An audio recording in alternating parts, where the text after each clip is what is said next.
Habari na karibu kwenye chaneli yangu ya Swahili Across the World with Amimu.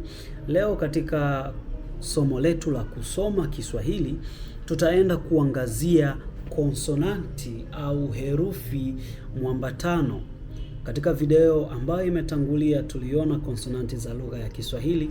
Leo tunaenda kuona konsonanti nyingine ambazo mara nyingi zinakuwa na herufi mbili kwa wakati mmoja, na zinaleta changamoto kwa watu ambao mnajifunza Kiswahili kwa sababu mara nyingi hazipatikani kwenye lugha yenu ya huko, lugha yenu mama, lakini hapa kwenye Kiswahili zipo na inabidi mzifahamu pia. Ya kwanza ni Rudia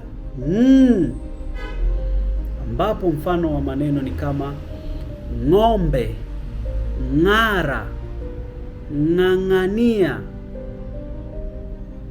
Safi. Nyingine ni ambapo tunapata maneno kama mwana, mwalimu, mwanafunzi. Herufi nyingine ni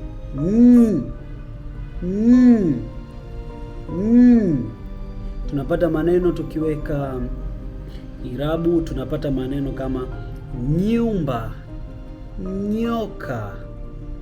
Nyingine tunayo ni twa, ambapo tunapata maneno kama twaweza, twiga, twanga. Vizuri, tunaendelea. Nyingine ni kama kwa, ambapo tunapata maneno kama kwenda, kweli. Ndio. Nyingine tunayo cha, tunapata maneno kama chakula, cheka na maneno mengine. Nyingine tunayo ni mfano maneno ni kama shule, shamba.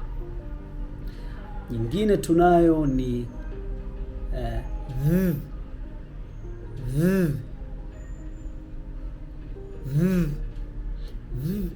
kwa kutumia tunapata maneno kama dhambi, dhahabu.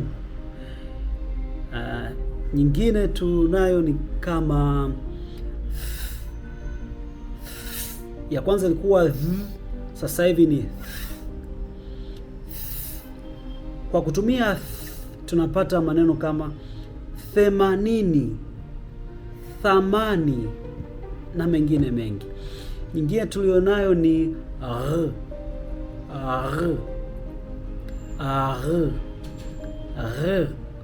kwenye maneno kama ghafla,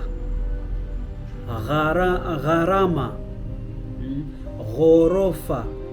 Kwa hiyo na yenyewe ipo. Kwa leo inatosha.